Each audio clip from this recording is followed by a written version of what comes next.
Live. Live. Whoa.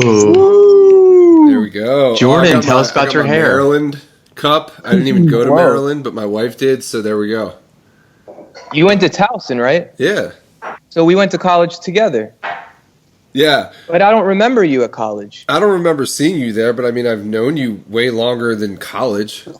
The first time I saw you perform was at our college in Paul's, the restaurant. Where was it? Oh, at Towson. That was the first time? It wasn't like Camp Milldale or something?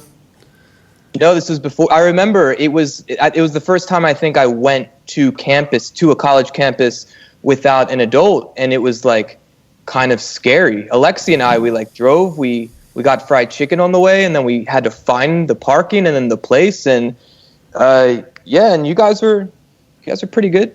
Did you go to Cluck U for chicken? Oh, Cluck U, yeah. Yeah. Oh, yeah. I think it was called what was it? I think Kentucky Fried Chicken. I think they call it KFC. Okay, got it. You know what's going on with this piece of hair? You see that? Yeah, what is that? Wait, what band was this? This was Spinfire. At Towson University. And how old were you? Mario, do you know Spinfire? I do not know Spinfire. I apologize. Matt, that was your first band, right? Yeah, that was my first band. I don't know. It was like, I think... Pop rock. It was probably... I mean, I was probably 17 or 18, but I think... Was it Sam and Michael, or was it when Cricky was in the band? I've never heard the name Cricky, so I'd assume it's the brothers. Okay. Well, yeah, we'll talk about Cricky another time. Before we start and introduce our guest today, I was going to tell you guys I had a brief FaceTime earlier with Ben Ricciardi and Drew DeCaro. And Drew wanted me to make sure he said hi to you guys, specifically mentioned that he hadn't talked to Jordan in a while and wanted to say what's up. So nice. Shout out to Drew DeCaro. Yeah, we spent a good guy.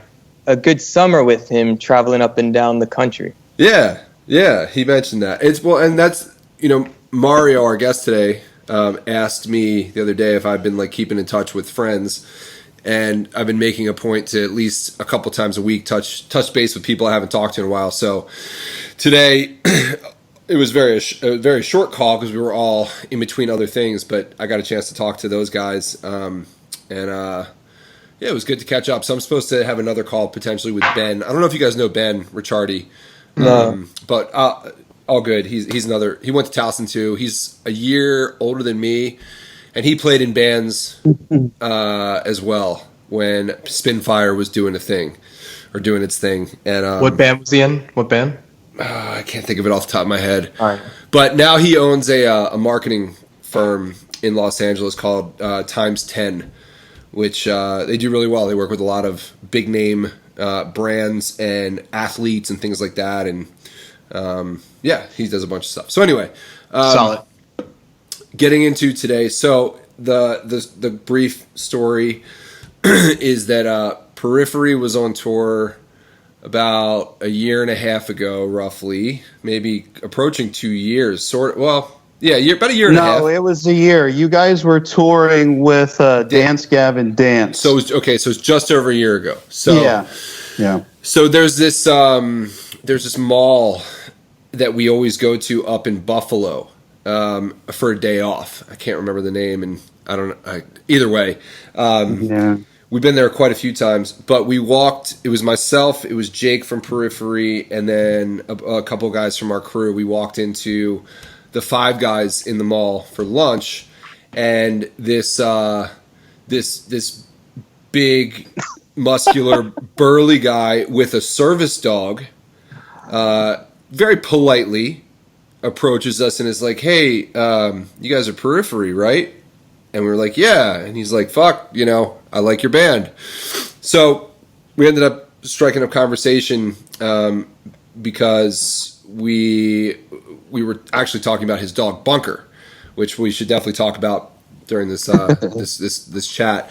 But we were talking about Bunker, and then we all ended up sitting at the same table and having a impromptu lunch together, and it was great. It was very pleasant. I appreciated your hospitality. Oh, dude, yeah, of course.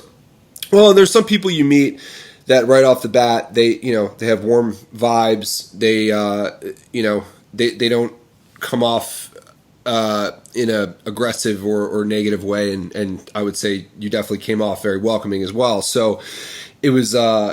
And plus, I mean, yes, you did have your dog, but we had like 5 huge guys with us. So between Alex and Stash, who can lift up an 18-wheeler probably, so we felt good about it. But no, we sat down, we had lunch, we exchanged information because at the time I was talking about how I was going to be getting a couple or getting another dog, much bigger, a Borbal, which now I have Henry.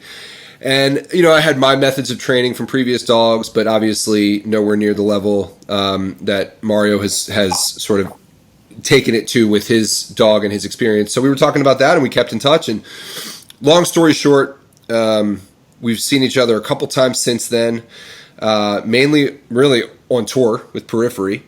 But to your comment prior to starting that there's something about red meat and Periphery shows that inevitably will bring us together at this point.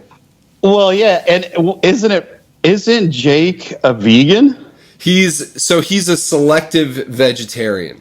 Ah, right. So okay. he tries to be a vegetarian most of the time, but he'll break edge, as he calls it, if he really wants to. And in that situation, we were the next time I saw you after that was in Philadelphia. And the venue we were playing at is right next to Jim's and across the street from Ishkabibbles, which are both awesome cheesesteak places. So and see, I grew up just outside of Philly, so I mean that's kind of my old stomping ground. Going to South Street and getting the cheesesteak and Penn's Landing, that area is incredible. Yeah. Oh, it's sick. I walked around all day, had way too much coffee, had way too much red meat, and a bunch of other shitty snacks that I probably shouldn't have eaten.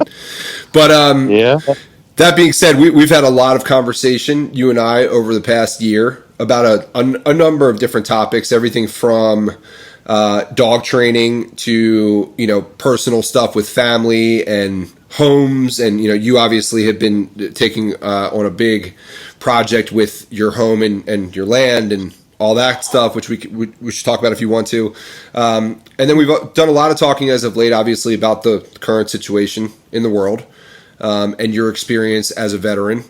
And what's cool too is that you have not had a chance to really talk to Jordan and Justin outside of the Chocolate Croissants group, which you've actually been very active in as of late. I saw you were a rising star. You got that badge. Woo! Yeah. Let's go. Woo! Let's go. Rising stars. I'm kind of a big deal. You know, you are. so. Yeah. But I wanted to give those guys a chance to, to ask questions and kind of hear about your background, which I think would be helpful to kind of set the stage. So unless you guys have anything else in particular, I mean, Mario, if you're down to just give a synopsis on kind of where you come from, what you do, what your specialties are, and kind of what you're doing now, I think that'd be great for everybody listening. Sure. So I'm 42 years old. I've been married for a little over 15 years.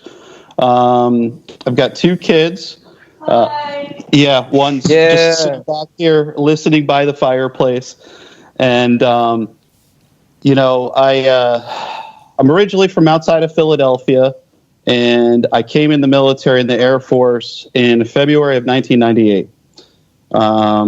And I joined an Air Force career field called EOD, Explosive Ordnance Disposal.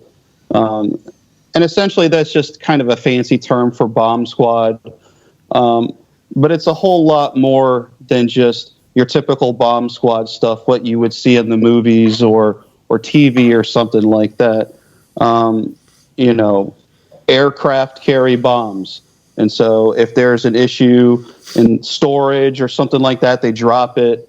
You don't know the condition. We got to take care of it.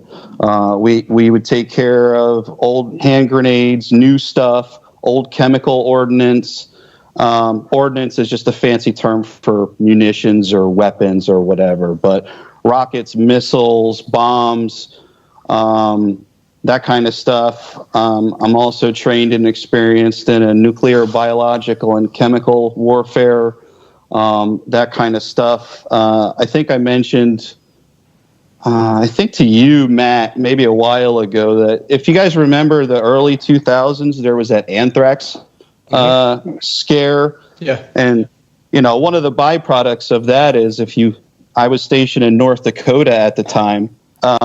When you get a package or a envelope mailed to you and there's rock salt on the sidewalk, when somebody picks it up in that heightened state of fear, they think that they have anthrax package. So there were a couple times where we responded in full up equipment and everything for these responses, because you have to treat everything like it's real until you know otherwise. So that was a very interesting perspective I got as far as, you know, contamination control and actually responding to an emergency. From there, I ended up doing 5 deployments.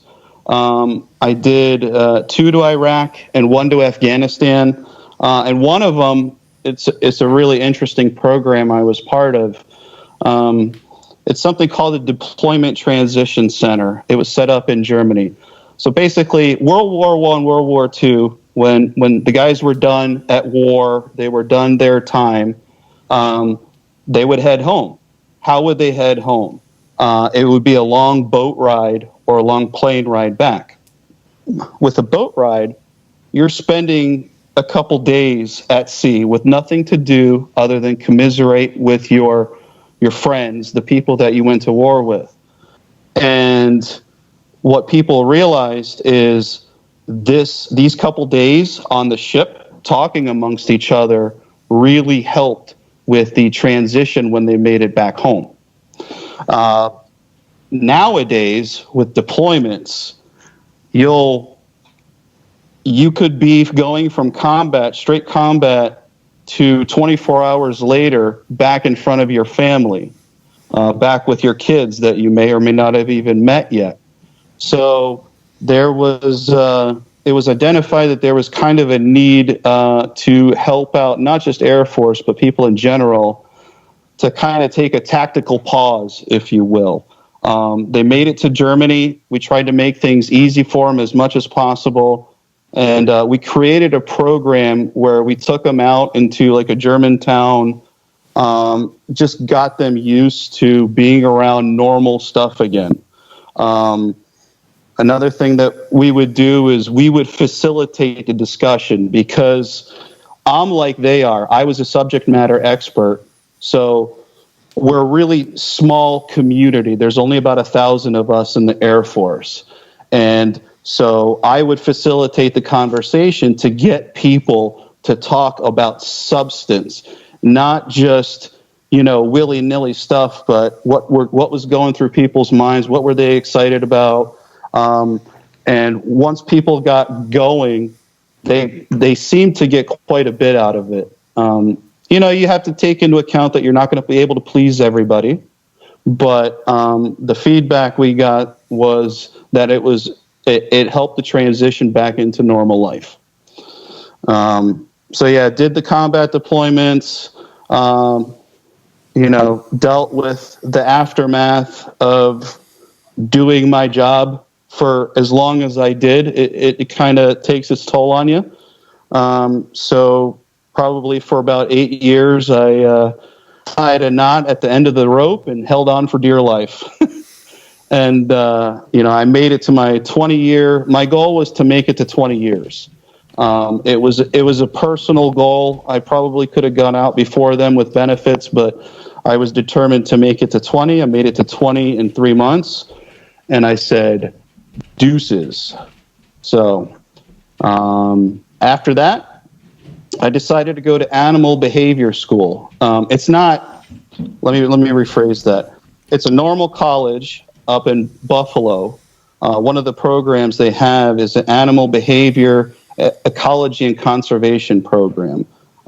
Because I got my own dog, I trained him from the age 12 months And with the help of a nonprofit, I trained him to be my service dog.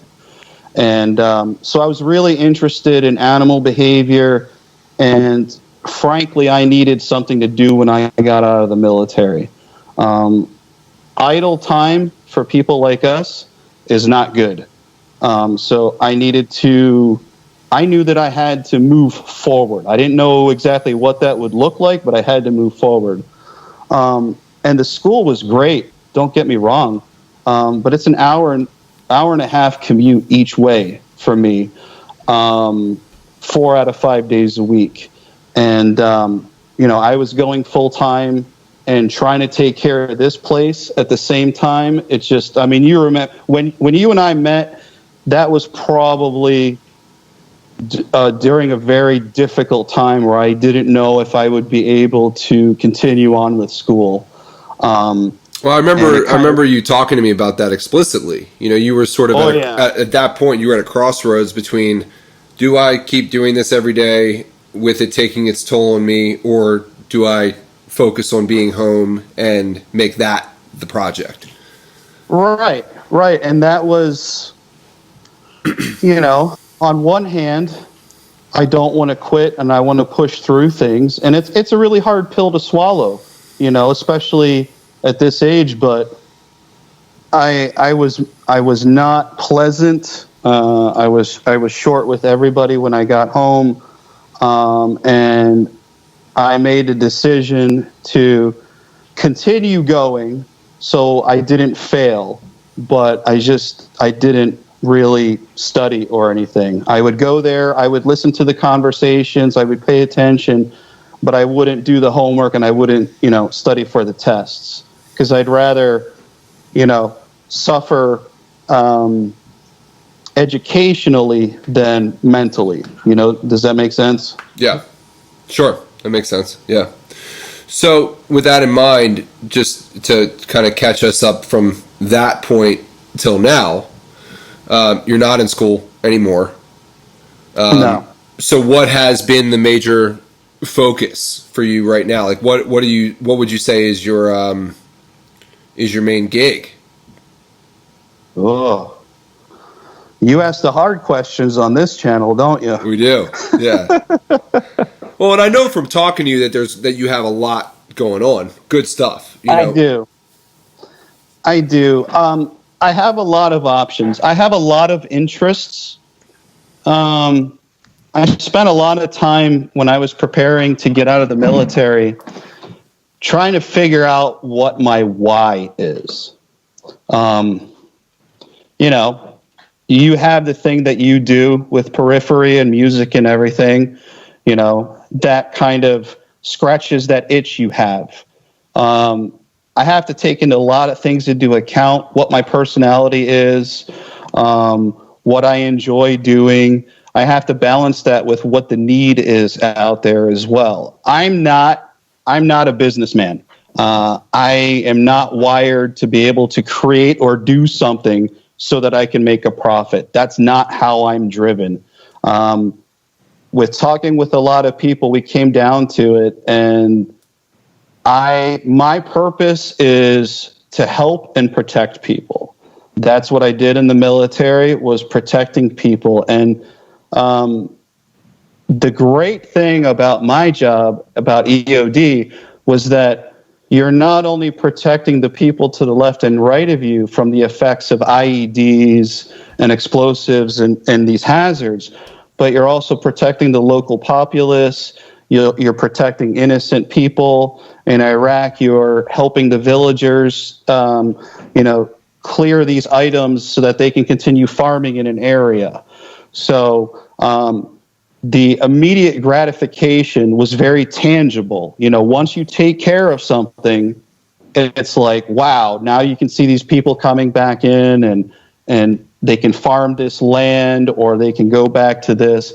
Very, very purposeful and very, very rewarding.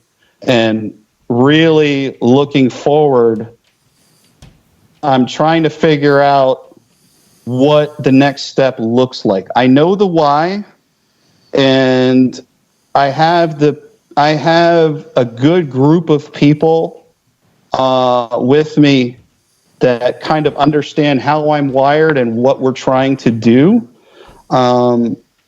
There's a couple things in the works right now. I don't want to go down a rabbit hole too much, but one of the things that we're looking at doing is trying to preserve a lot of the hard lessons learned from our career field.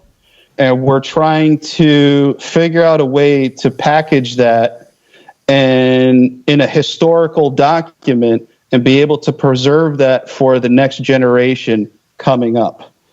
I feel that as a society, you can only advance by the sharing of ideas and concepts and learning from not only your own mistakes, but from other mistakes as well. And so, you know, I've had friends that have been blown up, killed, missing limbs. I've spent a lot of time going to the hospital and visiting friends who were injured. I've spoken with widows, and I've actually asked them some very, very direct questions. And some of the feedback that's come from them, you won't find in any book. You won't find it in any movie. And I'm trying to figure out what the best way possible is to capture that. At the same time, I have a lot of experience in the whole suicide prevention stuff. I've dealt with a lot of I've dealt with people who've worked for me and I've worked with who have come back from Iraq and Afghanistan struggling a lot. We had an individual that made an attempt on his life, and I saw how that was handled, and I wanted to do better at it. And unfortunately, 2 years after that, he was discharged from the military, and 15 days after he got out, he took his own life. So this goes along what I've been kind of saying in the Facebook page, is that up until this point, the story of this person is tragic. But I try not to focus on the loss and the pain and the grief and all that. The silver lining from what that happened, we had an individual from my unit go down and speak at this other person's funeral. And I'll never forget this. After the funeral, my friend's mother came up to him and she said, you know, John, thank you so much for doing the eulogy and doing everything that you guys did, because you gave me 2 extra years with my son. So what did I learn from that? I'm very analytical, and I like using hindsight to try and learn from experiences.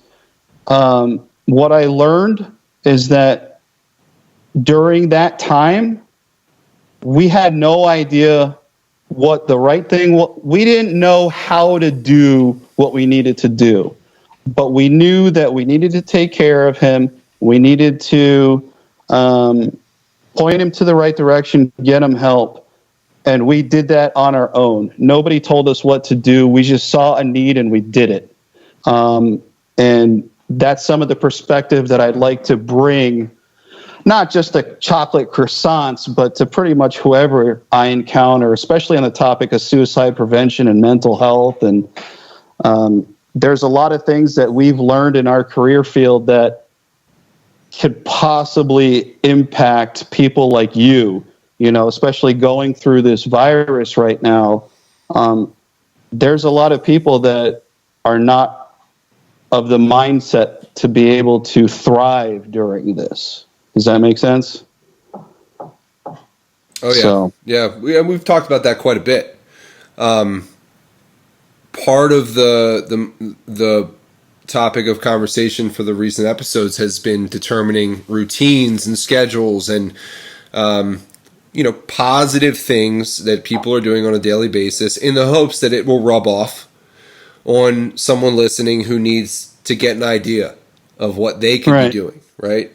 So that's good stuff to discuss. And I wonder if there are action items that you sort of put into play on a daily basis right now. Because you're talking a little bit about big picture stuff, which is great. I mean, Yeah. of course. And you will figure out that path for sure for yourself.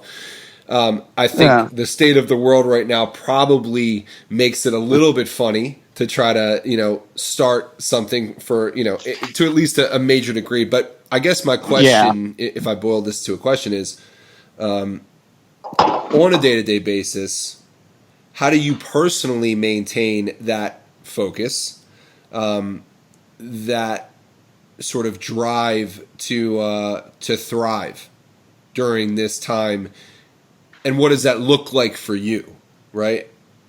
Yeah. So the disclaimer I'll put that out there is I don't always succeed. And that's fair. No one does. Well, I think it's important to say that out loud because it's easy for the last thing I want to do is come across to you guys or anybody else as like, I know everything and, I'm this super wise person and I only know my story. I only know what works for me and what has and has not worked in the past. But to answer your question, what I do, I start off getting up at the same time every day. And for some people that are used to that, that's like, okay, that's duh, no shit. There are people out there right now that will sleep until whenever. And I've seen this happen on deployments when you're not as busy sometimes.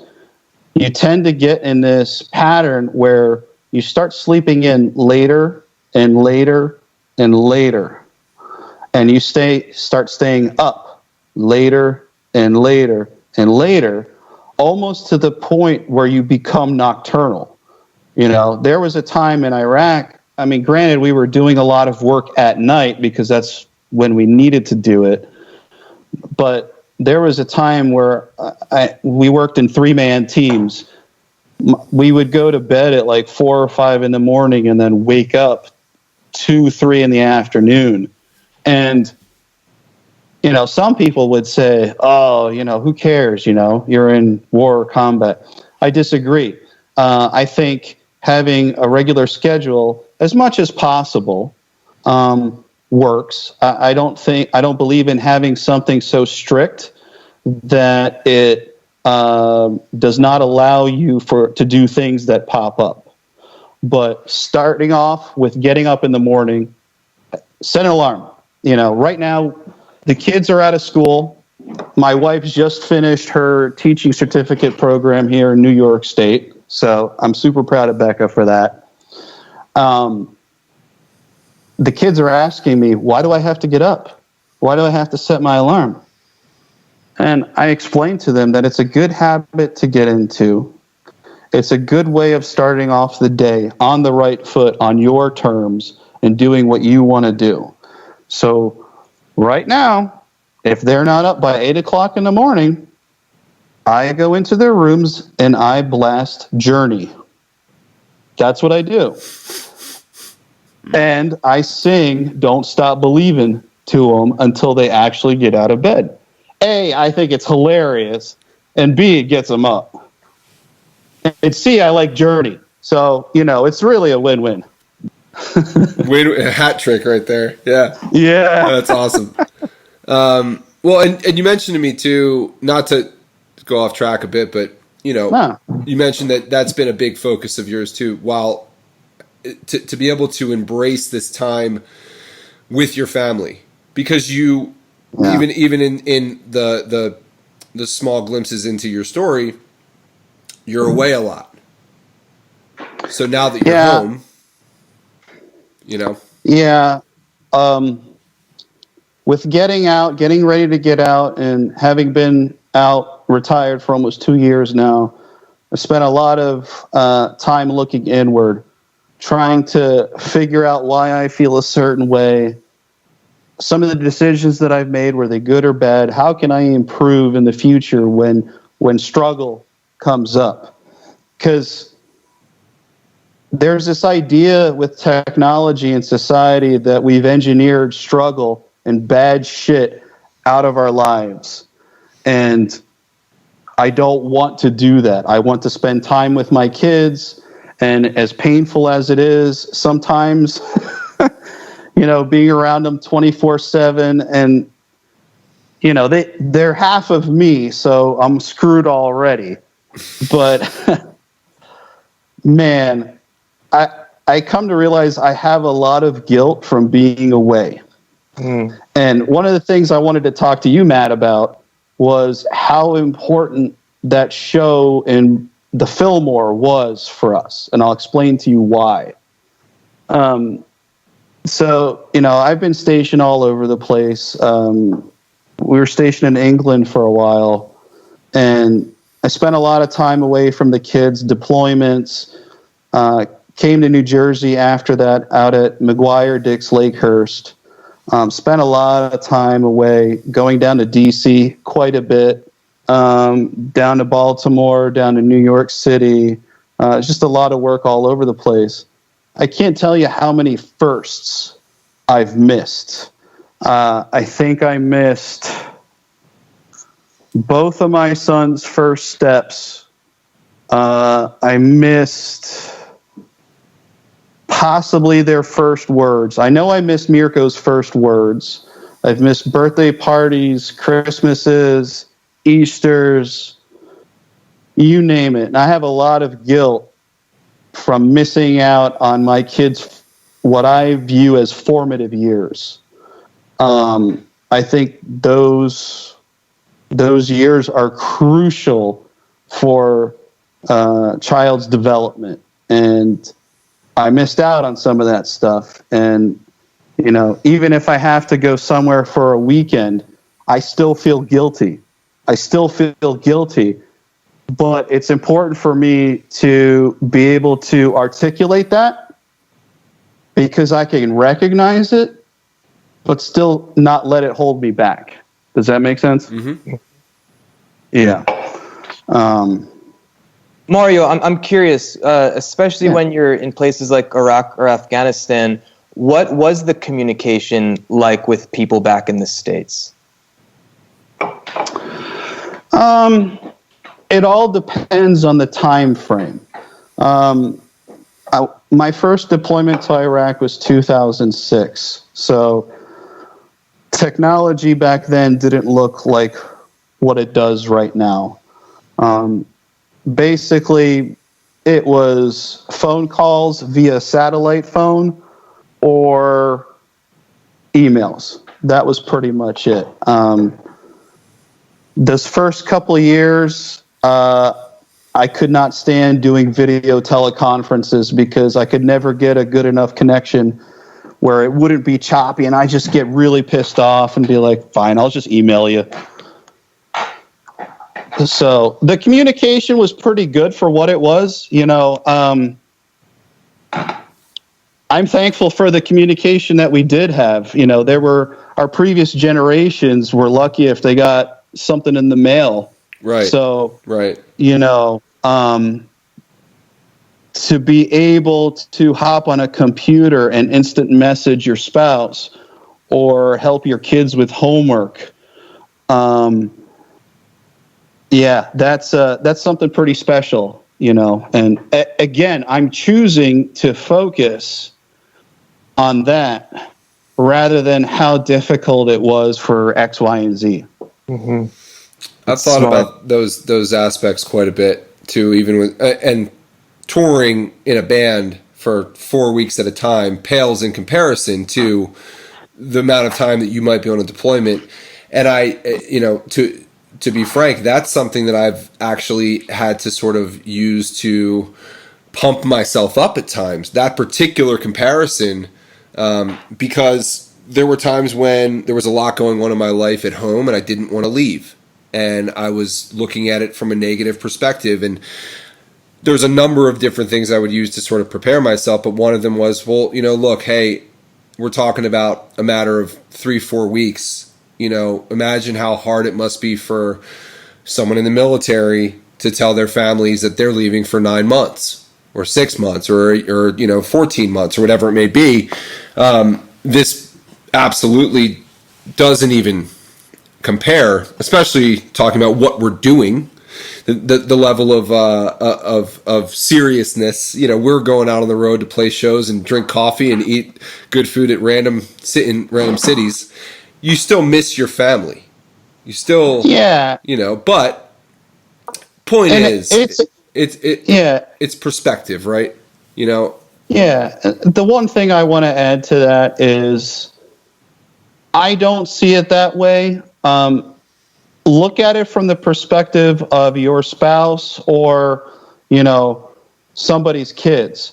Time away from home is still time away from home. Sure. So it doesn't matter if I was down in DC for a week or Germany for 4 months or, wherever. Time away from wife and kids is still time away from wife and kids, no matter what you call it. Sure. So, obviously, there's varying degrees, but again, I think some of the reasons why I've enjoyed chatting with you so much is because I find your guys' world completely fascinating. I didn't grow up around musicians. I love music. Don't get me wrong. I have friends, I run a private group called Metalheads where we just bounce music back and forth. It's just the coolest thing. I don't know the first thing about what you guys do. And I'm fascinated in the perspective that you guys bring. And, I look at this as almost like an info share type thing. Sure. Yeah, I get that. And I feel the same way about these other professions that take you in any direction, whether that be away from home or just simply having a specialty or right. Something that requires a really specific talent per se. But we'll come back to that. I want you to finish your point about why the Fillmore show in DC was important. Oh yeah. Sorry about that. No, that's good. So I did miss out on a lot of firsts, and music is a huge part of my life. It has been since I could remember first hearing Michael Jackson and then getting introduced to grunge. I became a student of grunge. I got a Soundgarden tattoo. Music has helped me through basic training, deployments, you name it. I mean, the reason it was so important is because I wanted to take my kids to their first show. I really wanted to. I really wanted to take them to their first show. And it was important to me that we were able to do that. And I actually, when you guys came to Philly, before Hail Stan came out, I took my older son to the Convergence tour with you guys and Animals as leaders. Yeah. I think he was maybe 7 or 8 at the time. Hell yeah. And so it was awesome, but it was really late. We had to get up for school the next day. And so he only stayed awake for Animals as Leaders. And right before you guys got on, I took him home because he was falling asleep. I remember, I was going to say, I remember we headlined in Philly, that show. It was a flip-flop every other day.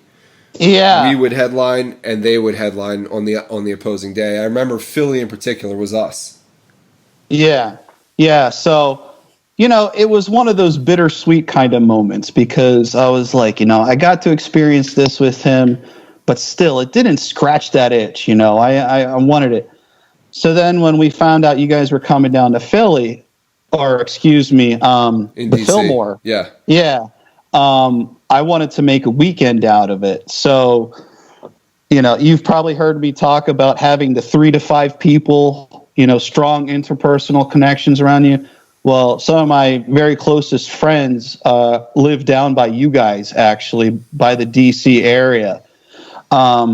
So I actually took the boys down there for the weekend. We crashed with some friends, and we actually went to the concert. And as usual, the kids couldn't see. I remember you were up right over there, like in the balcony, right in front. Yeah. Yeah. So we didn't start off there. Okay. We started off with general admission, and I'm like, we might be able to work something out. And that venue is very professionally run, and there's no favors at all.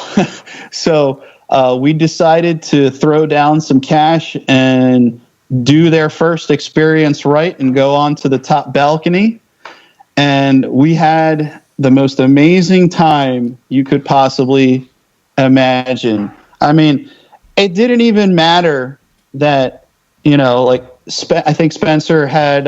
we were a three-piece that night. Yeah, you guys were a three-piece that night. Yeah. And literally that did not slow us down at all. We were screaming at the top of our lungs. Like, the boys' favorite song is Loon. So when that came on, we were just going nuts, and my friends were taking pictures of us. And I've got it in the other room, but my friend actually took one of those pictures and had it printed on a metal plate. And so I can hang it up now. Oh, that's badass. And it's this picture of me going like this, and my one son here and my other son here, and and you could see the whole stage. You're right there, and it was a really, really special moment for us that we still talk about. And again, I wouldn't have felt as strongly about that had I not gone through those experiences prior. So in some ways, what doesn't kill you makes you stronger. And sometimes the more you suffer, the more you appreciate shit. Yeah. It's definitely something that I think at this point we all can relate to, because I know I can't wait. And this is switching gears for a second. I can't wait until I can do something as simple as go out to eat with my wife again, and sit at a bar and just have a meal, or any number of things that we used to do before this whole new way of life began. It's the level of appreciation that I'm going to feel, and the gratitude that I'll feel is for sure going to be impactful. And what's exciting, you mentioned firsts. I think everything is going to be a new first, Yeah. At least that's how I'm looking at it. I don't know. I'm excited for all those things when they do finally happen. One last thing I want to say, and then I want to pass it on. But it's funny. Well, I remember there was a moment during that show, I don't remember what song it was, where I ended up actually seeing you and was waving or something. Yeah. But we caught each other's attention, and that was cool. That was really, I remember that moment feeling really excited because... unless I tapped my sons, I was like, look, he saw us. Yeah, I remember seeing that.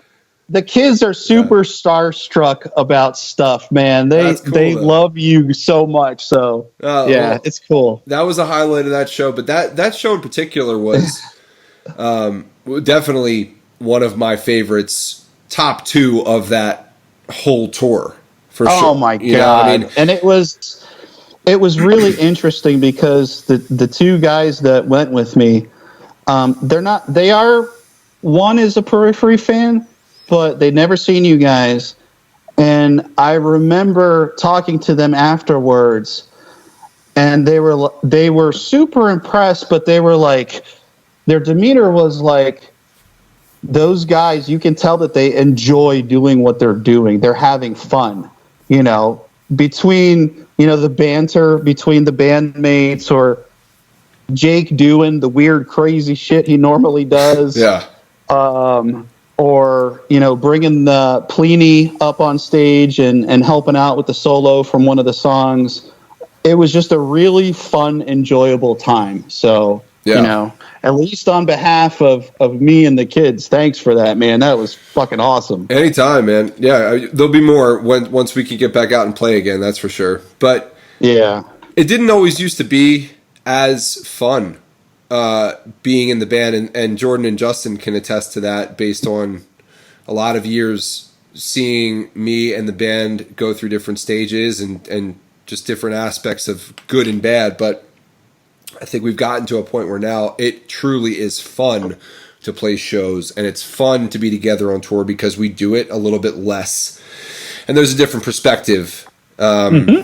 Which again, the time away or the hard stuff you go through makes the good stuff that much better. So that is again going back to what we were saying before, what I'm hoping for. But Justin, what were you gonna say before?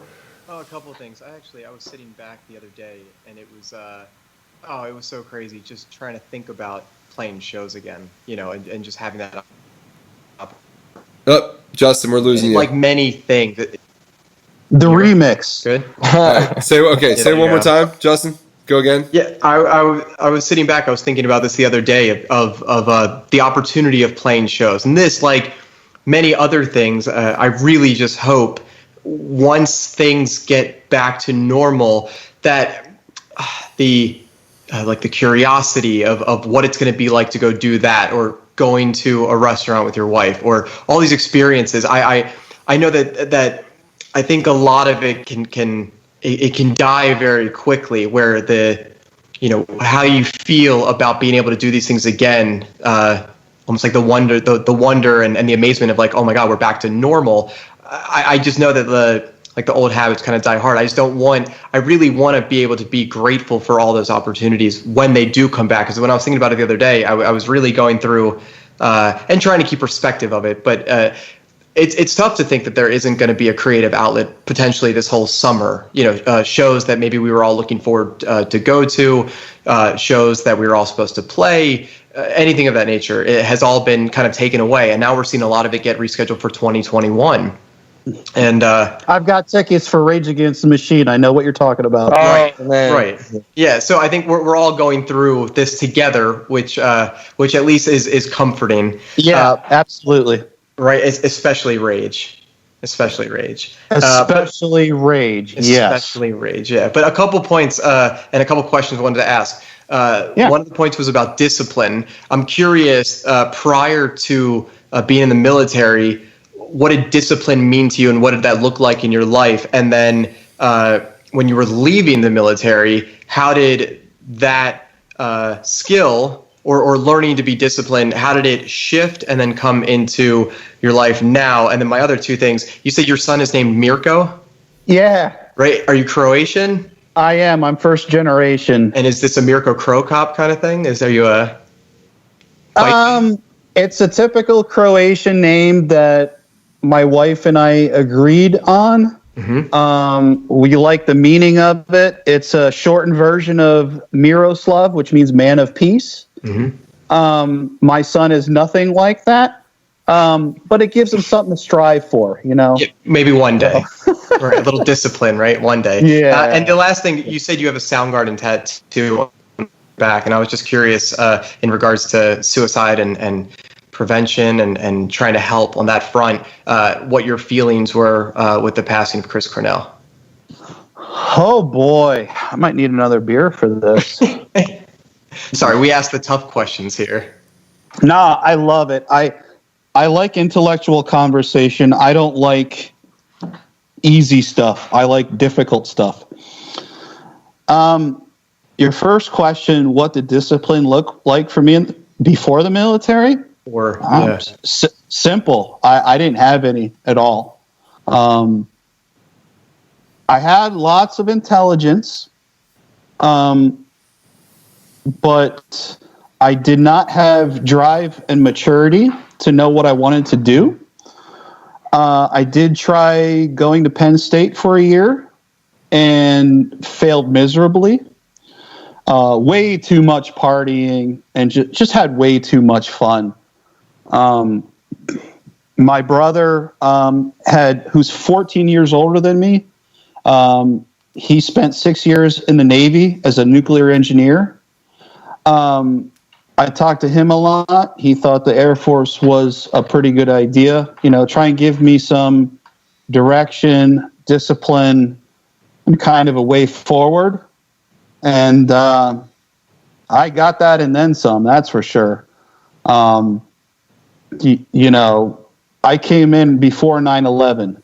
So what my career field looked like was very different than after 9/11, especially once Iraq and Afghanistan kicked off, because, the main thing that would injure and kill people, not just troops, but people in general over there, are explosives, IEDs, improvised explosive devices, and all that stuff. So as a career field, our focus shifted big time, really, really fast.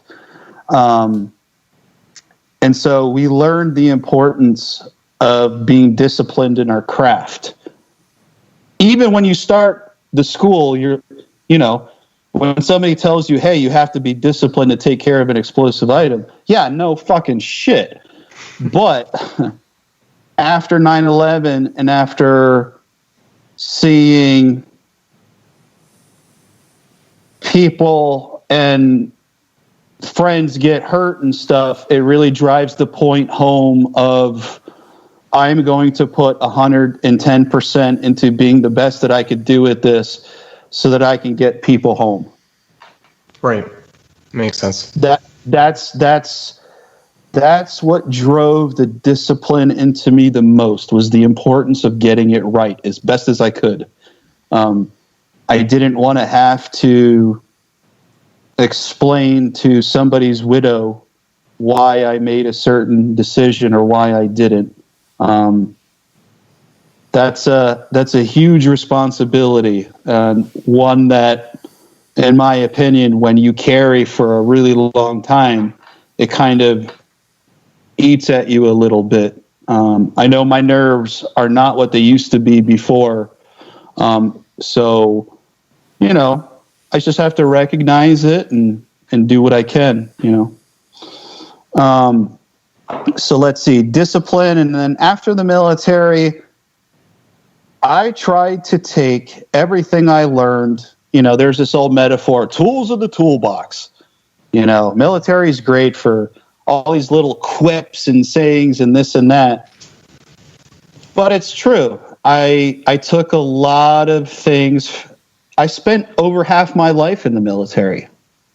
To put it in perspective, I came in the military when I was 19, and I got out right before my 40th birthday. So it really added a lot to me, but at the same time, it did not take away my core personality. Like, I'm still at my core an extrovert with an odd sense of humor. And I love practical jokes and irreverent movies, and that'll never change, but there is a responsible and professional side of me that I can turn on if I need to. And I've learned how to kind of use that and use my experience analyzing certain situations out in the field and apply it to more everyday life, I guess, whether it be a new job or dealing with a problem on the property here or stuff like that. I try and apply everything I learn to as much as I can here. So, and then Soundgarden, right? Soundgarden. Yeah. I'll be honest with you. I still haven't really allowed myself too much to think about it, because they were very, very pivotal. I really spent a lot of time around the grunge movement, studying the bands, where they're from, what they were doing. I was like 14, 15 at the time, so that's what kids do. And it was interesting throughout the years, the bands that Soundgarden was with, you saw what happened to a lot of the lead singers from that era. You know, you saw what Heroin did to Scott Weiland.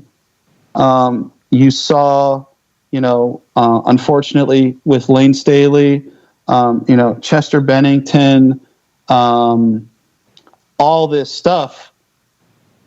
And Chris was the last one. He remained. And, you kind of don't want them to be susceptible to that stuff. You kind of have it in your head that,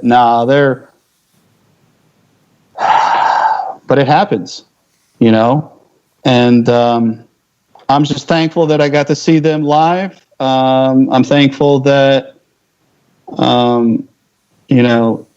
they created that music to introduce rock and all that stuff at an early age and develop that passion for it.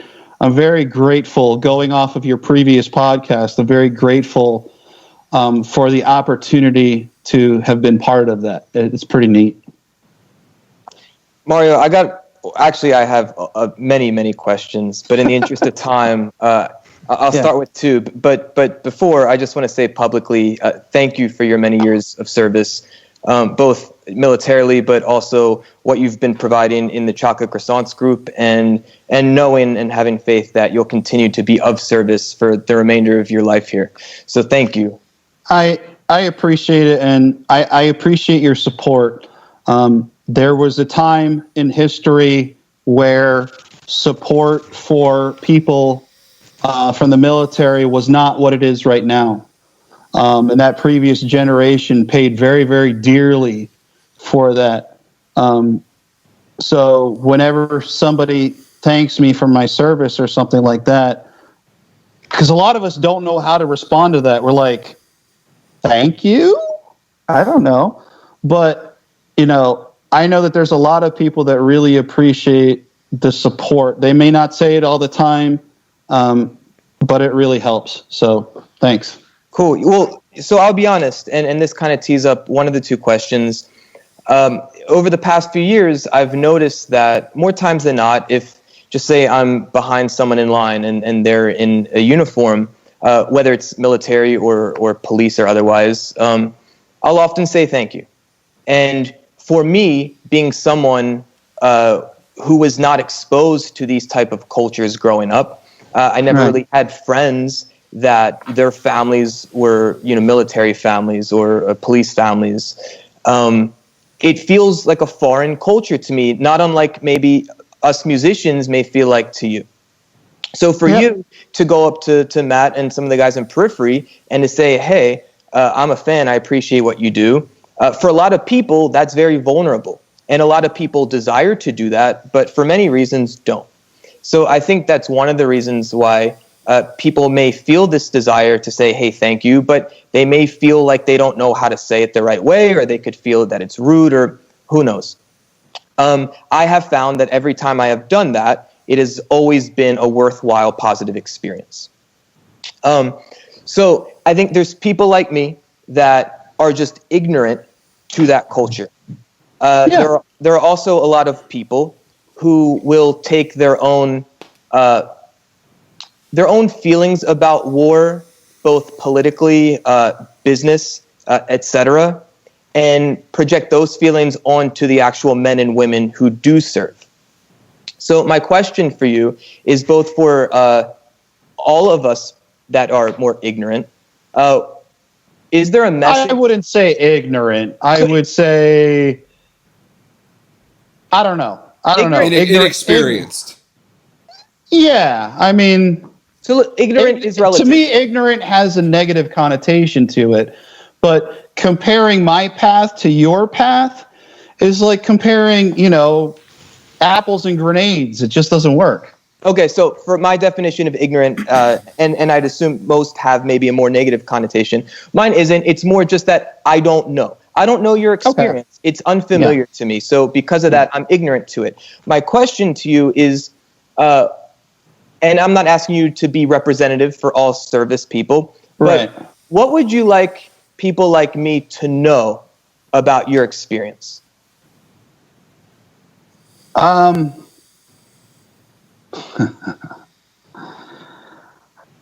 I might get in trouble for this, but I'm just going to say it anyways. Appreciate what you have more. Well, I think a fucking global pandemic has hopefully helped us get there, or at least a little closer. Yeah. Do any of you guys have kids? No. No. Okay. Cherish every moment that you have with them. There were times when I was gone and all I had were pictures. And, I remember one night in particular where I just wanted to reach through the picture and just hold my kids and my wife just for 1 minute. And I couldn't. And that desire, left an imprint on me, one that I'm thankful for. Because for a lot of people, it's kind of easy to get sucked into, especially now. It's easy to get sucked into the whole, I got to be around the kids again. I got to do this. I got to do that. And it's really easy to kind of lose focus of what's important. Again, I'm thankful for that perspective, because if I feel myself wanting to do this or that, and I'm not saying I don't do those things, it's just that mentality helps me preserve that balance of, going to this event or going to this concert or going backpacking for a week. It can't be all one after another. I got to space them out, and I got to schedule it around the kids' stuff. I don't want to miss out on their games. I don't want to miss out on any of that stuff. So just appreciate what you have. Going through the suck really drives home appreciating your niceties, if you will, as I call them. Air conditioning, not having body armor, for example, or sitting in a vehicle that has air conditioning with no body armor on versus an armored vehicle where you're wearing 110 pounds of crap on you, and who knows what can happen. You can get blown up, you can drive into a ditch, all that stuff. I'm thankful that when I drive here, I don't have to worry about if a thing on the side of the road is an IED or if it's something like that. I mean, I've ran over IEDs before, and the only reason it didn't go off was because the negative terminal on the power source wasn't hooked up. So, you really learn to gain an appreciation for the things in your life, and I would not trade that experience for the world. I really wouldn't. Cool, man. That's powerful. The other question I had, it's clear music is a central part of your life, even just you sharing the story about seeing yes, Periphery absolutely, and having it framed. So I'd imagine for the 20 years that you were in the military, music was something that was a part of your life. Oh yeah. So I'm curious, thinking back on those 20 years, is there one song that you could say was most resonant for all of that time? Yes. Alice in Chains, Grind. Here's the reason. When I went through basic training, this is before the wheel was invented. So we only had, like a Walkman or something like that. There were no MP3 players or anything like that. And so for 6 weeks, we had to put all our personal belongings in a bag, and we didn't get to see it until the end. So I had, my Discman, I had all my stuff, but I couldn't gain access to it.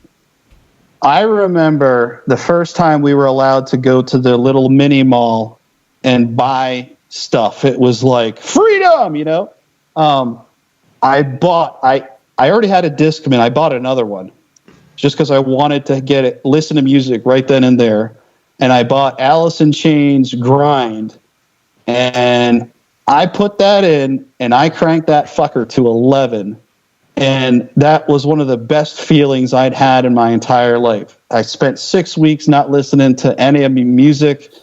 And that first song off of that album, when that just kicks in, that distortion and that just doo-doo-doo-doo. Holy shit, man. I still remember that to this day. It's just an incredible feeling. That's cool, man. I appreciate you sharing that because, of course, a lot of the people paying attention to this conversation right now are very interested in music. Music is often the reason why people first learn and join Chocolate Croissants. So after this conversation, I will put on that song. And because that will help me know your experience just a bit better in a different way. So I appreciate that. As long as you turn it up to 11. 11 it is. And I'll find a Discman as well. Good luck. I think you have one in your closet. Probably. You're good. Yeah. You got to buy a CD though. There's probably people listening to this who don't even know what an MP3 player is. Yeah, I feel really, really old right now. I mean, So- we all grew up with cassettes, being able to record your own cassettes and tape over cassettes and VHS and all that stuff. I mean, we all grew up with that. Yeah. So I don't know if you guys have any other questions by all means. But Yeah. I was going to say before we do get to closing time, we talked a little bit about your routine, and it's funny. The theme has been getting to the first thing in the routine and then moving on to a lot of stuff throughout all these episodes lately. I know, yeah. But let me put the question this way. Again, there are a lot of people that are listening who are looking for direction or ideas, how to approach this situation, how to think about it, so that they're not, they're not struggling through it. I had a conversation. I'll tell this very quickly. A conversation with somebody that I work with who was having a very rough time in the past few weeks, and I reached out to them to get on a Zoom call because I was having a rough time a bunch of weeks ago. I've since been doing, worlds better, and I felt like it was an opportunity for me to give back or pay it forward in the with the most recent experience and tips that I could share, about it. So, and it was really helpful, not only for that person, but for me too, to be able to wow, look how much I've learned, and now I can share this and I can speak confidently on it. So I'm not saying you've been going through a rough time or anything like that. My question is if somebody, or if you could impact somebody right now who is maybe looking for help with their routine or a way to focus or what to think about or what not to do, with your experience, we've talked about gratitude, we've talked about what to appreciate, but I mean, is there anything else on a daily basis that people can maybe start to think about or grasp onto? Yeah. So there's two things that I absolutely swear by. And this is actually homework for you guys. You got to Google this. And I want to see what you guys find. And if you can post it in the forum, I'll start posting the stuff too. The two things I want you to look up are sleep hygiene and the importance of breathing. Now, I know you guys have talked about breathing in previous podcasts. Matt and I have talked very specifically about the Wim Hof method and, obviously cold treatments. I've got friends that do that. For me personally, I rely on breathing techniques, both in an acute situation, if I used to have a really big problem going to supermarkets or Best Buy or Lowe's and waiting in line. And I used to, it's really hard to explain, but I always felt rushed by people behind me. And I felt like if I didn't do things as fast as I could and as properly, that the people behind me would get really mad. Logically, I can tell you that that's irrational. I know where that comes from. That comes from me being conditioned to hurry the fuck up and take care of an IED, so 2 miles worth of vehicles can make it past on and all that stuff. So that took a lot of practice and continuing to put myself in those uncomfortable positions. But breathing is something that I could do in line and nobody would know it. You can do breathing exercise anywhere. Nobody knows it. It doesn't take medication. They have apps for it too. You always have your phone on you. Everybody has their phone. So you can get breathing apps to help you regulate your breathing. What a lot of people don't understand, or I haven't heard mentioned a lot, is why breathing is so important. Breathing is paramount to how your body functions, along with, proper hydration and all that stuff. You have your sympathetic and your parasympathetic nervous system, not to get too technical, but if you can look at it this way, you've got your subconscious, you guys are blinking right now and you're breathing without thinking about it. That's happening automatically. What happens when you have anxiety, panic attack, PTSD, whatever, there's a lot of overlapping things there, is that your muscle memory, your subconscious is acting on your behalf based off of whatever. It could be from my own experiences. It could be from something you're not comfortable with. Breathing is one of the few things the body does where you can control it with your conscious, or you can breathe unconscious or, automatically without thinking about it. So when you really, really focus on your breathing and you really start working on slowing it down, you start taking back control of your body's autonomy, if you will. And you can do it in an acute way, and then you can do it in a chronic way, I guess, but on a daily basis. The more you practice it, the more helpful it is. It's just like meditation. I'm a huge meditation person.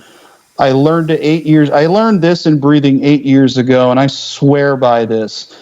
I don't know if you can see the fireplace right here. Hold on a second. Yeah. Yep. Yeah. There you go. Yeah. So this is how we heat our house. We only use firewood, and in the evenings when we have a nice fire, I'll actually lay down on the floor and I'll meditate on my own just in front of the fire. And it's gotten to the point where I start doing guided meditation with one of my sons to help him out as well. So, there's this stigma around this type of stuff because it sounds weird. It's Eastern. I'm going to have to start, humming and all this stuff. Really, if I could distill it for everybody, for your listeners, meditation is just paying attention to yourself. It's paying attention, and it's like a muscle. You're not going to get better at playing the guitar or the drums or playing soccer until you practice that over and over and over again. And breathing and meditation is the exact same way. The more you do it, the more benefits you'll get from it. It's totally true, Mario. And I want to add to that point that when we breathe in an intentional way, not only is that going to affect our bodies physically, but mentally and emotionally as well. So if you're in a state of panic, not only is your body a bit more hyper, the heart's beating faster, your palms might be sweaty, but the thoughts are racing so fast that it's hard to even like find any sense of being grounded within yourself at that level. The emotions are much like ping pong almost, and it's really intense. So when we can take intentional breaths, and I don't know if you can notice, but when we do these episodes, it's often hard for me to just shut the fuck up. And because there's so many of us, I have to sit quiet and really listen. I'm taking deep breaths throughout all of these episodes because that helps ground me in this chair, and it helps keep me more focused to be attentive on the conversation. So for breathing, it affects the totality of us, and often in these meditation drum groups that I share, what I try to remind the clients or the participants is that one mindful breath can completely shift the state of your being. And oftentimes, the quality of your breath is a reflection of the quality of your state of being at that given moment. Yeah. And I don't think people realize the importance of breathing. And I know that sounds really stupid because, everybody needs oxygen. But I spent a month down at Walter Reed getting checked out, poked and prodded and all that stuff. It was kind of a specialized unit there that takes Eastern and Western medicine and it smashes it together. And you get to try things and this and that. And I got hooked up to a biofeedback machine when you first get there. It's a 4-week program. They hooked my oxygen, my breathing rate, my heart rate, and my perspiration rate. And when you get there, they give you a baseline. They want to see what you're starting off at. And I remember specifically normal resting breathing rate is around 12 breaths a minute. It may have changed, but that's what I remember from then. My initial breathing rate at rest was between 24 and 26 breaths per minute. You don't know it. You don't know it unless you stop and really work on some things. I refer to it as a tactical pause. You talk about those thoughts and emotions like ping pong, ping, ping, ping, ping, ping. How do you stop that? There's a bunch of different ways. I talk about grounding techniques. Name 5 things you can see right now. That's a way of being in the here and the now. And that's something, Matt, that you talked about with the Wim Hof method. When you have that cold shock, it forces you to be in the moment right then and there. You can't go anywhere else. You're right there. And that's a good way of being away from your thoughts taking over. That's you taking control of your thoughts. So, yeah. Jordan, to echo what you were saying, breathing, that helps me really focus on these conversations when I'm not talking. And I'm excited because I'm about to start reading a new book. I've watched a lot of videos about this particular person and method, and my goal is to incorporate it into the Wim Hof techniques that I'm doing on a daily basis. But it's a form of nasal breathing. And there's a lot of people that talk about the benefits of that and getting oxygen into your stomach and not just shallow breathing in your chest. But what I'm focused on during these conversations is nasal breathing, very slow, deliberate breath holds, breath holds for periods of time while we're talking, and trying to not only pay attention to the conversation, but also trying to tap into what the topic of conversation does to my breath. Active listening is what you're talking about. Yeah, I guess so. So I'll talk more about this, I'm sure, in coming weeks as I read this book. The book is called The Oxygen Advantage. And it's one that I've heard a lot about, but again, I watched a lot of videos from Patrick McKeown. I think that's how he pronounces his last name. I don't know. But he's really pushing this, and what I was going to say was the cool thing is I'm seeing so many people talk about breath work and the importance of breathing and a lot of different techniques. It's interesting because you talk about holding your breath.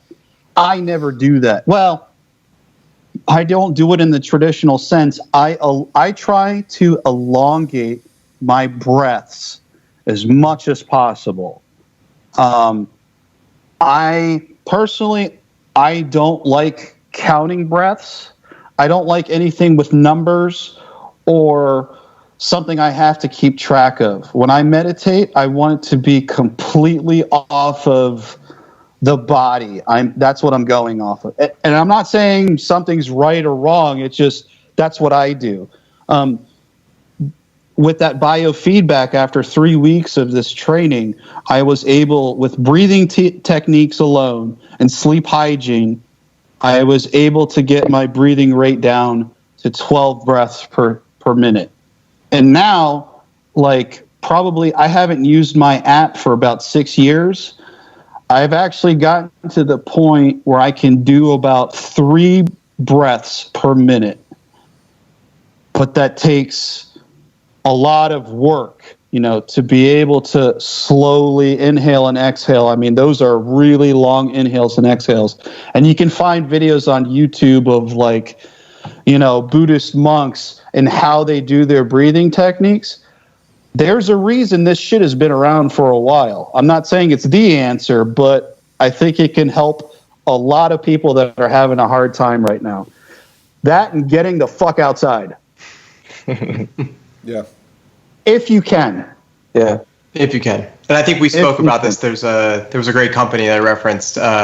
Is it go the fuck outside or get the fuck outside? Whatever. It's Chrissy and Ben's company. Yeah. Go the fuck outside. Yeah. And I think what they're currently doing and their current push is just so important that there is one thing you can control. If you feel very stuck in the walls that surround you, you can walk out the door. And I think it's important. I think the longer the duration is of people being stuck inside and the longer that the pandemic kind of persists, I think the more people will get curious about, I think I can go outside and maybe I don't have to put a mask on in my own home environment. So if I have that ability, I can walk outside and kind of freely breathe. I know it's viral and everything else, but I'm not suggesting everyone just go run outside. No. I was shaking my head at people wearing masks inside their own homes. To each his own. We'll be sensitive to everyone, right? Of course, okay, yeah, everybody's right. Yep. It's a thing of I was thinking about this earlier, and it's I don't want to come off insensitive, but your experience and going to war is very different from maybe how soft our generation is, thinking about how hard it has become for people to just sit inside with all the luxuries that we have at our fingertips. And I don't want to come off insensitive, so I'm trying to be as best as I can empathetic towards everyone and everyone's disposition, because of course I get it. It is a very scary, daunting time to go outside, and it can be a very scary, daunting time to go do anything outside of the comfort of your home, and you may not even feel comfortable there to the point of feeling like you need to wear a mask inside. The situation dictates, absolutely. Right, and I think the power of breathing right now, and I love every time we do a podcast, breathing comes up, and I think everyone then consciously taps back into, oh right, don't forget this breathing. Did you notice that? Did you notice that? Yeah, that's a sigh. Why do people sigh? Relief. Right, and it's a great way to bring some levity to a very, very tough situation. And I also think it's really important to remember that the gift of breathing, not everyone has that. It's a luxury. People go through a pulmonary disease, COPD. There's plenty of them, right? And you end up having to be on a mechanical ventilator, a respirator, a rebreather. You might have to walk around. You see people walk around wheeling almost like luggage their oxygen, or they carry it on them because they can't do the things that the luxury that so many are afforded of just being able to take in a nice deep breath, hold, and exhale. And so it's interesting because every time we bring this stuff up, I think about all these other things that we just do so subconsciously. Things like walking and running. No one really taught us how to run properly, and that's something you can go outside right now and go for a run. But I think it's really interesting to tap into the more of a why and an understanding, to be really conscious of these things. And I think it's a great time to learn more about these simple luxuries that a lot of us, I think, take for granted. And I think it's great to tap into the simplicity of things like walking. Like why do some people walk so maybe easily, or they run so well, and others have a very strange version of it, right? A variation of it. And so we can kind of tap into the same thing with our breath work and learning to just take nice deep breaths and just being conscious about it. Yeah, I agree. And, it's one of those things where now's the perfect time to look into it. Right. There's a reason people like us continue mentioning these things like breathing and meditation and going outside.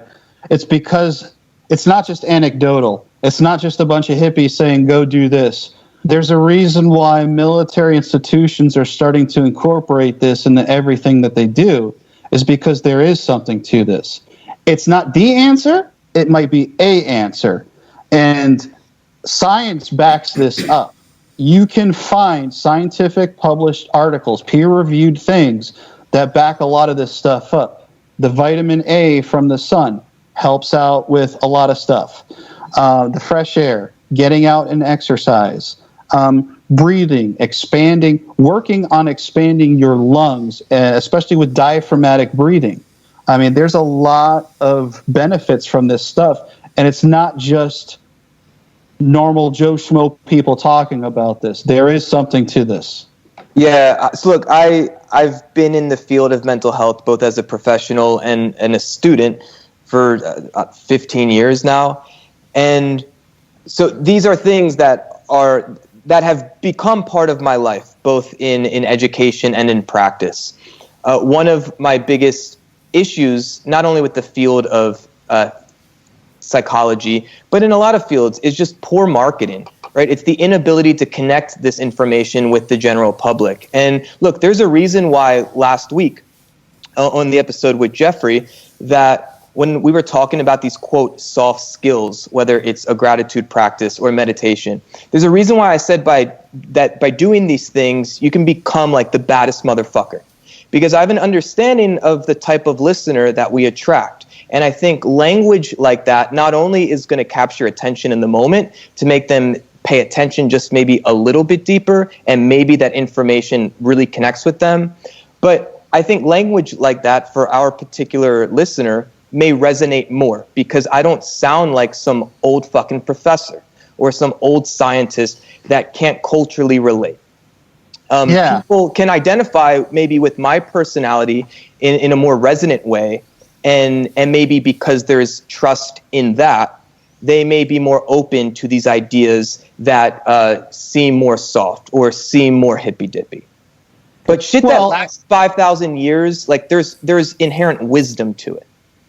There is, and there's a difference between the verbiage and the way that we're communicating right now versus a scientific published article, which the normal person can navigate through, but can be overwhelming. So what do? They rely on second or third hand parties like main media outlets. And, not to go down a rabbit hole with that, but, look at that at your own peril. Yeah, and even so just say like the Today Show, for instance. When I see that there's a, quote, meditation expert on there, I get really excited, because I understand that means that an idea like mindfulness meditation is moving closer to the mainstream. But let's be honest. Am I going to get my information from that type of source? No, because the Today Show just seems lame to me, right? And the power of the internet, one of the many powers of the internet, is that we can really go deeper with the types of cultures and communities that resonate with us most. And look, I'm seeing these types of, quote, soft skills definitely becoming much more accepted. And I think a lot of that is because not only do we need it, But look, this stuff is cost effective, and I think yeah. And there's like no side effects that are harmful. Well, maybe not too much time in the sun. Yeah, I can't tell you how many people, how many friends are just given shit tons of pills. And like, that's the idea that a pill is the first step is the problem. I think that is fundamentally one of the worst things we can do. I think medication, sorry to get on my soapbox, but medication is a viable option, but it should be looked at after some behavioral modification type stuff. And to go back to my earlier point, one of the reasons I believe medication is so widely prescribed is because there was a lot of effective marketing to create that in the public. I would agree with that too. So yeah. I'd argue with most things. The almighty dollar. Right. So with most things, whether it's a war effort or a political race or which brand of toothpaste or which album to buy, often it's just a game of communication and marketing. Yeah, I agree. For the group, I want to challenge everyone, and the four of us included, because I think we're doing this, but I think we can all probably benefit from a little bit more right now. The sun, the vitamin D you can get from the sun, it controls 1,000 different processes. It controls so many processes in the body, but it controls, and Jordan can probably speak to this, a lot of the neurotransmitters that make us just ultimately feel good. So getting a little bit more time, especially us, we live in the Northeast, so we deal with a lot of time where we lack this natural sunlight. The fact that we can go outside right now, and it's beautiful outside right now, oh yeah. the fact that we can go outside and we can get it for free, Mario, to your point, this is the proper medicine we need right now. And the other point I want to make is that time in nature, if you can find some nature, if there's trees in your backyard, if you can go do a little bit of wandering, time in nature, I think will make a world of difference. Plus, it'll just give us a different perspective, again, to the walls that, the confine that we're currently living in. And I think it will also make us then appreciate what we have when we come inside. Air conditioning, a TV, a couch to lay on, right? So you can go outside and you can kind of get some real perspective as well. So that's two challenges. A little more time in the sun, a little more time in nature. And here's one for you. Like it. If you're going to do your breath work, do it outside. Do it outside. Fresh air. Take your clothes off. Yeah. Matt, hey, take your clothes off. If it's safe to do that, if you're fenced in and nobody, you're not going to get in trouble. Then I'll do it in the creek. Yeah. Matt, you're excluded from that. You can just get outside, let it out there, show them what's up. That's right. No, yeah. I did my breath work outside in the backyard here today. The sun was out. There was, I could hear all the birds chirping. It was an excellent breathing session because of nature, fresh air, being calm, feeling the sun, the combination of all that made it's that stimuli bringing you into the present. 100%. And I noticed the more I practice meditation, the more things I notice. I notice a bee buzzing behind me. I notice a fly going by here. I notice, the wind. I notice the trees making noise, the leaves. It's just every detail becomes a part of the experience, and that makes it much more fulfilling and fruitful. Even just the musicality of birds is cool. Yeah, I pay attention to it all the time, and even more so now. But as it gets warmer, as the sun's out more, I plan to be spending a lot more time outside. And part of the reason why I'm also really getting comfortable, as much as you can use that word, with the cold, is because I don't want that to stop. Being outside when it gets cold out. With the new house, I want to be able to work out outside year round. I want to be able to exercise outside year round, right? I want to be able to walk out and breathe outside year round and not let the cold or extreme heat deter me from that. And that's one of the really cool things that you can start to explore within any of these soft skills. You can do it inside or out, and if you do it outside, I guarantee you're going to have a better experience than sitting in a basement, Yeah. Well, and you know, once all this virus stuff dies down and movement can continue and people can visit each other and stuff, I'll go ahead and invite you guys up here anytime you guys want. I got plenty of room up here to do whatever we want. And if you want to learn how to meditate with the sound of the creek right by a fire with the goats in the background, come up here. Let's go Buffalo. Cool, Yeah, man. we've talked about it before. It's got to happen at some point for sure. It's got to happen. Yeah. It's just this place is super peaceful, and I don't know what I'd do without it. We're very fortunate. Yeah. Chocolate Croissants Retreat 2027. Whenever we're allowed to leave the house again. Yeah, We'll see you 2030 there. maybe. Yeah, it really does look beautiful. All the pictures you've sent to me that I've seen of your property and where you live, it's ideal for everything we're talking about and more. And seasonally, it really gives you a nice variation, Oh, yeah. Yeah, and it's, seeing life coming back, seeing the buds on the trees. We have a birdhouse. We saw some sleeping baby blue jays in there. It's a very nice atmosphere up here. Yeah, no, it's something I notice too every day where we are now. The amount of the more green that I see on a daily basis, I notice it, and it makes you feel good. Yep. It does. So I don't know. I hope this situation doesn't last forever.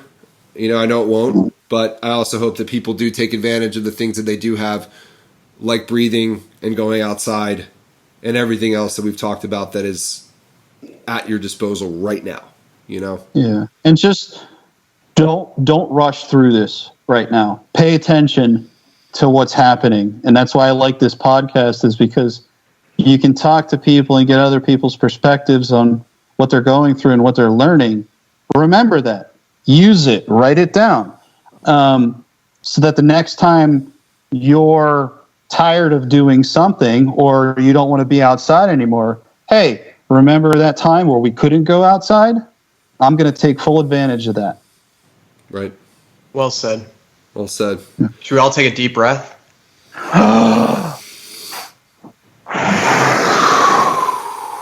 Woosah. There you go. I'm really working on my nasal breathing. That's like the next All right, big Matt. step. Matt, let us have one nasal breath, please.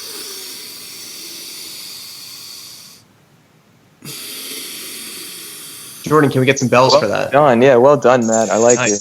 And I'm, Hey, now. so I'm working on I'm always stuffed up. So by doing more nasal breathing, you actually unclog your sinuses and your nasal passages.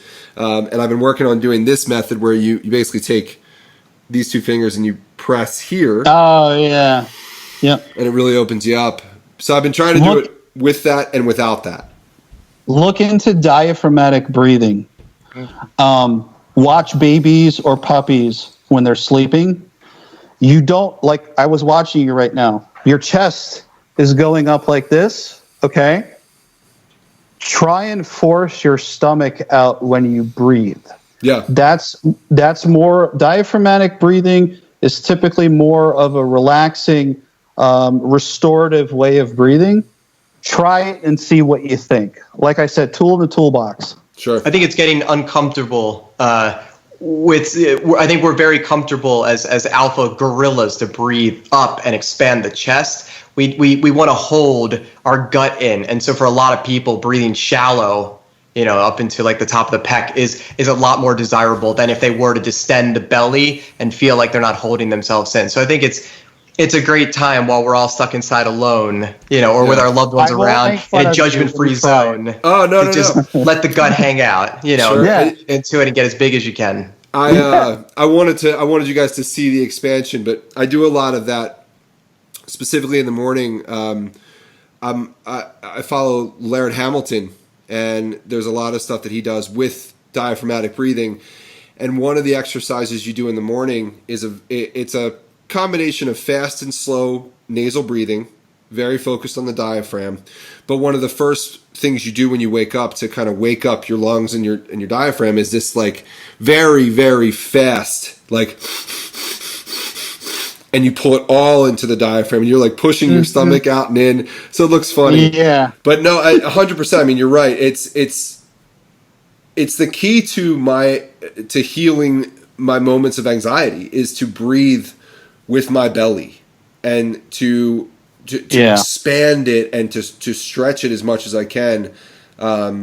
It truly makes a big difference, and you get more oxygen that way. And then from there, the technique you kind of saw me do here was breathing in quickly to the belly and then up into the lungs. And because both feel good in different ways. But yeah, I'm not saying by any means that you're wrong. You're 100% right, and I do it, and I hope more people pay attention to those things.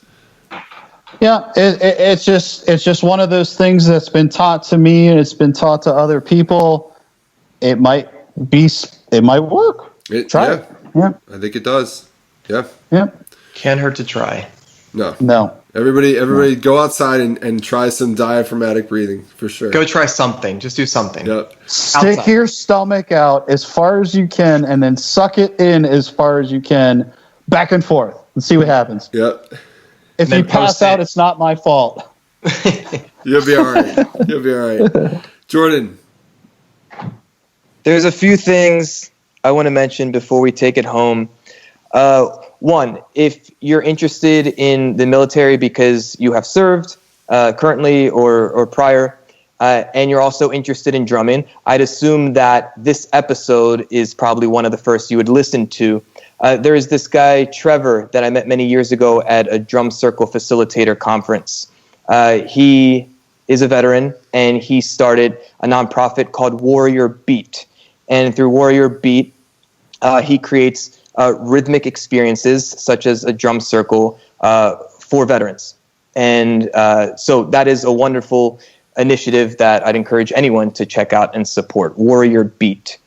I know a lot of people are attracted to this podcast because oftentimes we talk about business and entrepreneurship, especially as creatives. We have not done that as much as we had in prior episodes. So I listened to Matt as a guest on Finn McKenty's Punk Rock MBA podcast, and I thought that was a wonderful conversation. So I highly recommend that if you're interested in more entrepreneurial content. Thanks. Yeah, dude, well done. Mario, again, I'd like to thank you for being a guest here. I'd like to, again, thank you for being just a person of service for all of us. And an inspiration at that. So thanks again, my friend. I appreciate you guys having me on and letting me pop my podcast cherry. Hell yeah, brother. Thank you for being here. Yeah, thanks, guys. And Justin, as my literal brother, I just want to say that I love you and I care about you and I think about you all. Likewise. Love you too. So facebook.com/groups/chocolate croissants. That is where you can find us. We hope that you join us. I know that in the past week, we've had, I think, a couple dozen new members. So that is very exciting for all of us. Shout out Jason Schuster. Shout out Jason Schuster. Something I never thought I would say privately or publicly, but I'm glad that I just did. And happy post Steve Belinkie week. Happy post Steve Belinkie week. I was going to get to that. Did you do your eating challenge?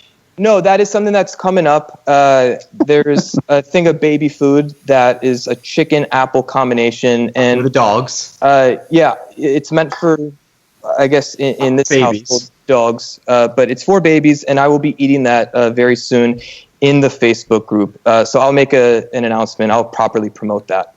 I would say that Matt, Justin, you guys were in error. It was actually a very happy #Steve Belinkie week. Sorry. And I can't wait until 2021 when we do it again. Until next time, everyone, I love you very much.